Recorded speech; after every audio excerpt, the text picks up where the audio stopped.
Let's be real for a second. Have you ever felt like your AI assistant is a total rock star 1 minute and then a completely unreliable intern the next? Yeah, you are not alone. Today, we're going to dive into a super powerful new feature from Anthropic called Claude Skills. And it promises to solve this exact problem, turning your AI from a jack of all trades into a whole team of trained, specialized experts. So let's get into how it works. When you bring a new junior person onto your team, you don't just dump the entire company history on their desk and expect them to crush it on day one. No way. You train them. You give them specific tools, really clear instructions, and just the right info for the task at hand. This is the exact mindset we need to adopt when we're working with AI. And that right there, that's the real problem for so many of us who use these tools seriously. One day, the AI gives you a perfect data analysis. The very next day, it starts making up numbers or totally misunderstands the same exact request.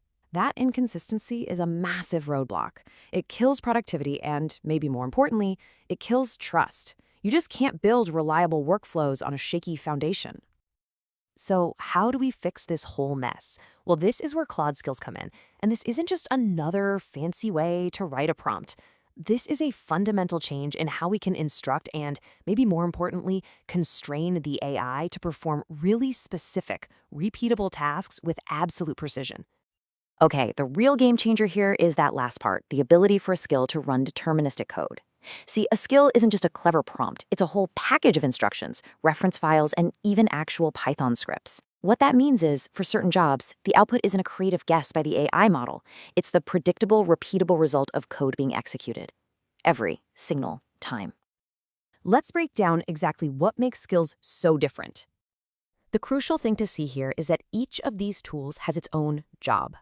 Projects are fantastic for team collaboration, right? A shared knowledge base for everyone.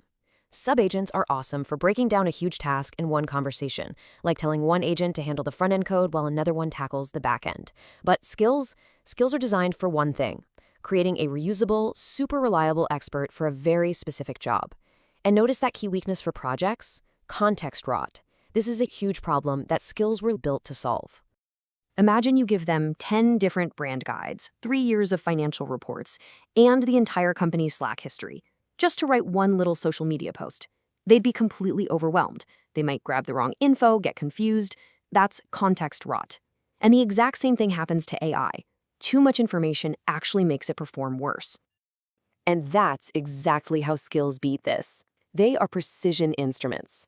When you activate a skill, it loads only the specific context files and instructions it needs for that one job. Nothing more, nothing less. This laser focus prevents that context rot. And when you combine it with running actual code, it delivers that incredible reliability we've all been searching for. Let's get our hands dirty. We're going to walk through 2 really powerful examples that show how Skills Joe can take you from a mess of raw data to some seriously polished creative content. First up, a problem I'm sure we've all faced.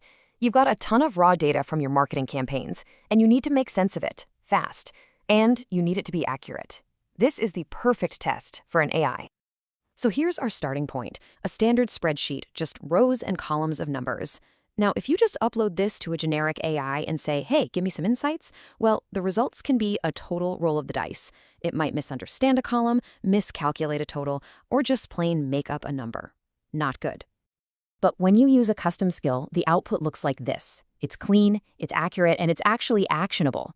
So why the huge difference? Because the skill wasn't just reading the data and guessing. It was running a pre-written Python script that told it exactly how to calculate spend, revenue, and profit. It's not guessing, it's computing. And that is the difference between a helpful suggestion and a report you can actually trust.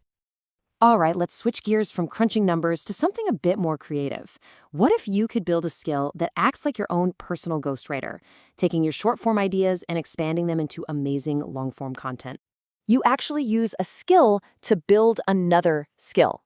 You launch a skill creator, you feed it some examples of your past newsletters so it can learn your specific style, that's the targeted context we talked about, and then you save it. Just like that, you've created a brand new, specialized expert that's ready to write for you.